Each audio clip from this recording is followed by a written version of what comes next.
안녕하세요. 널스홀릭의 권지은 간호사입니다. 여러분, 국가고시도 끝났는데 재밌게 놀고 계신가요? 아마 신나게 놀면서도 한편으로는 곧 병원에 입사해야 된다는 생각에 불안한 마음도 들 텐데요. 그런 여러분들의 마음을 알기에 제가 이번 영상을 준비했습니다. 오늘은 병동에서 자주 사용하는 물품에 대해서 말씀드리려고 해요. 아마 실습할 때도 각 병원에서 의료기계나 다른 물품들을 많이 보셨겠지만 실습생의 입장에서 보는 것과 실제로 신규 간호사의 입장에서 보는 것은 정말 다르거든요. 제가 병동에서 근무를 하기 때문에 병동에서 자주 사용하는 물품을 기준으로 몇 가지 알려드릴게요. 여러분들도 제가 보여드리는 물품이 어떤 건지 한번 맞춰보세요. 먼저 첫 번째로는 짠! 이게 뭔지 아시겠나요? 바로 롤보드라는 거예요. 이 롤보드는 환자분들을 침대에서 이동 침대로 옮길 때 사용하는 물건이에요. 병원에는 거동이 불편하신 환자분들이 정말 많아요. 침상생활을 하는 환자분들이 검사실로 가기 위해 작은 침대로 이동을 한다거나 평소에 거동을 잘 했다가도 수술을 하고 나서 움직임이 힘들다거나 하는 경우에 이 롤보드를 사용해요. 환자분을 통나무 굴리듯 이렇게 옆으로 살짝 돌려서 몸 밑에 롤보드를 쫙 편 다음에 두세 명이서 끌면 쉽게 끌 수 있고 환자분들도 충격이 덜해요. 다음 물품은요, 바로 케모포트 니들이에요. 먼저 케모포트란 게 뭐냐면 암 환자분들이 항암 치료를 하기 위해 사용되는 중심 정맥관이에요. 항암 치료를 위해 병원에 오면 대부분 이 포트를 꽂게 돼요.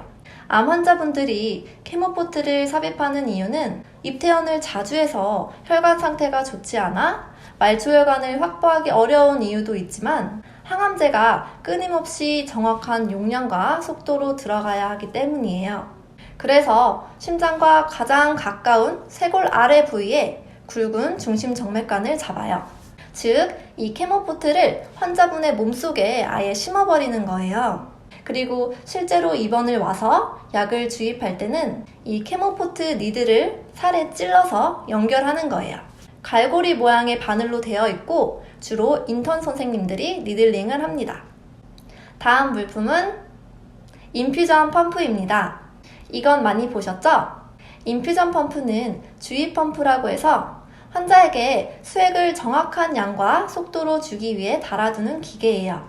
일반 수액보다는 마약성 진통제를 투여해야 하는 경우라든지 이뇨제를 투여하는 경우 이 기계를 세팅해둬요. 주로 중환자실이나 항암병동에서 많이 사용합니다. 이뿐만 아니라 기계 회사마다 다르겠지만 리밋을 설정할 수도 있어요. 예를 들어 환자에게 수액 700ml를 줘야 되는데 처방이 1리터 수액으로 된다 하는 경우요. 700ml짜리 수액이 없기 때문에 기계를 세팅해서 맞춰두면 700ml까지 수액이 들어가고 그 다음부터는 기계가 알아서 멈춰요. 이렇게 수액 용량에 맞게끔 제한을 둘 수도 있습니다. 다음은 폴리 카테터 멀티픽스입니다. 폴리는 많이 들어보셨죠? 요도를 따라 방광에 넣는 관입니다. 소변줄이라고도 불러요. 폴리는 ABR을 해야 하는 경우나 소변 배출 통로의 협착을 예방할 때 정말 많이 쓰여요. 이 폴리 카테터도 굵기에 따라 종류가 다른데 보통 14프렌치, 16프렌치, 18프렌치가 있어요. 숫자가 커질수록 굵기도 굵어진다고 생각하면 될 것 같아요. 그리고 폴리를 끼고 나서 관이 빠지지 않게 허벅지 쪽에 고정하기 위해 스티커를 붙이는데 이게 바로 멀티픽스입니다. 다음은 일반 주사기예요. 실린지라고도 해요. 이건 10cc짜리고요. 이건 5cc, 이건 3cc, 1cc예요. 특히 이 1cc짜리는 인슐린 시린지라고도 불러요. 이거 말고 20cc, 30cc, 50cc짜리도 있어요. 실린지는 정말 많이 쓰여요.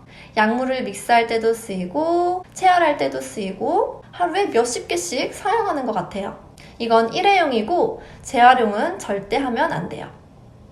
다음은 ABJ 시린지예요. 우리 몸에 산소가 부족하지는 않은지, 이산화탄소가 얼마나 있는지, 상과 연기의 균형이 맞는지 등 확인하기 위해 환자의 손목이나 대퇴부 쪽에 있는 동맥을 찔러서 나가는 검사예요. 동맥을 찌르는 거라서 찌르고 나면 지혈을 정말 잘 해주셔야 돼요. 자칫 살살 눌렀다간 피가 철철 새나올 수 있으니 꽉 눌러주셔야 됩니다. 그래서 항상 지혈밴드가 옆에 따라다녀요. 이 ABGA 검사는 주로 인턴 선생님들이 합니다. 다음은 나비바늘이에요. 포장을 뜯고 펼치면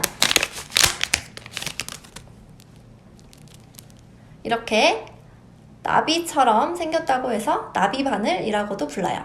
이건 환자분들에게 체열을 할 때 쓰는데 환자의 혈관이 너무 얇을 때 사용해요. 그래서 아기들 체열할 때 많이 사용하겠죠? 환자의 혈관보다 주사기가 두꺼우면 터지게 되잖아요. 근데 나비바늘은 엄청 얇거든요. 일반 IV용 카테터에서 가장 작은 크기가 24게이지인데 이 바늘은 이보다 더 작은 23게이지예요. 회사마다 더 작은 크기도 있기도 해요. 이렇게 나비바늘의 끝부분을 실린지의 앞부분에 꽂고 날개 부분을 잡은 다음에 이렇게 앞에 부분을 빼고 찌르는 겁니다. 다음은 배액컵입니다. 환자분들이 수술을 하고 나서 배액관들을 가지고 나오는 경우가 많아요. 주로 JP, 해모박을 가지고 나오고 피주머니라고 생각하시면 돼요. 간호사들이 매 근무마다 또는 하루에 한 번씩 나오는 양을 정확히 확인해야 돼요. 그래서 저희 병원은 바로 이 배액컵을 사용합니다. 여기서 더 정확하게 카운트를 하기 위해 10cc 실린지로 쭉 빨아들이면 1회 자리까지 확실하게 양을 알 수 있겠죠? 네, 오늘은 병동에서 자주 쓰는 물품들에 대해서 이야기를 해봤는데요. 사실 이것들 말고도 정말 많아요. 처음 병원에 입사를 하게 되면 병원과 병동을 둘러보게 될 텐데 입사 초반에는 각 물품 위치가 어디에 있는지 꼭 확인해 두세요. 내가 어떤 일을 해야 되는데 물품을 못 찾아서 일이 딜레이 된다면 정말 스스로 답답하겠죠? 입사하고 여러분들이 병원에 잘 적응하셨으면 좋겠습니다. 네, 오늘 영상은 여기까지 하는 걸로 하고요. 이번 영상이 도움이 되셨다면 좋아요와 많은 구독 부탁드립니다. 그럼 행복한 한 주 보내세요. 안녕!